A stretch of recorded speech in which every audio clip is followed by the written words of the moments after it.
Welcome to my channel guys. তো নতুন video নিয়ে চলে এলাম। তো প্রথমে যদি কথা বলি, ইস্টবেঙ্গল দরকার নেই। ইস্টবেঙ্গল কিন্তু আজকে খুব খারাপ খেলেনি, কিন্তু লাস্টের দিকে ডিফেন্সের ভুলে পুরো গোলটা খেয়ে নিয়েছে। হিজাজির ভুলে গোলটা খেয়ে নিয়েছে। হিজাজি মোটামুটি ম্যাচে ভালোই খেলছিল, মোটামুটি খারাপ খেলেনি, কিন্তু লাস্টে একটা মিস্টেক, ওখানেই তুমি কিন্তু ভিলেন হয়ে যাবে। দুটো গোলে হেরে থেকে দুটো গোল পরিশোধ করেছিল ইস্টবেঙ্গল, কিন্তু লাস্ট মুহূর্তে কী বলবো, মানে খুব খারাপ লাগছে যে গোল খেলো ইস্টবেঙ্গল। Slow mistake. ইস্টবেঙ্গল কিন্তু যত ম্যাচ হারবে, টপ সিক্সের লড়াই কিন্তু তত কঠিন হয়ে যাবে।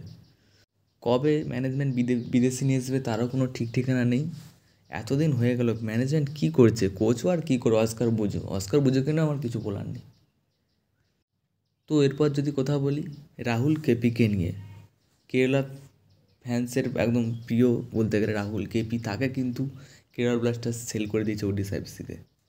মানে কী বলবো, কেরালা শুধু মানে প্লেয়ার তুলে আর সেল করে, টাকা পয়সাটায় কী হবে অত টাকা পয়সা নিয়ে। এখনও কেরালা ওই জন্যই মনে হচ্ছে কিছু চ্যাম্পিয়ন হতে পারেনি। রাহুল কেপি কিন্তু ওডিশা এফসিতে একটা লং টার্ম কন্ট্রাক্টেই সাইন করেছে, যতটা সম্ভব শোনা যাচ্ছে। তো এরপর যদি কথা বলি সন্তোষ ট্রফি জয়ী রবি হাঁসদাকে নিয়ে, রবি হাঁসদাকে কিন্তু সাইন করে নিয়েছে মোহামেডান এসসি। ভালো প্লেয়ার, আইএসএলে গেম টাইম পাবে যতটা সম্ভব।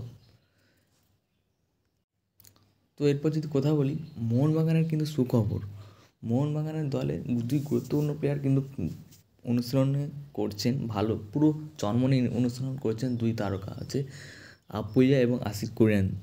মাঝমাঠের স্তম্ভ আপুইয়া, সেও কিন্তু দমে অনুশীলন করেছেন, এবং আশিক কুরিয়ান। তো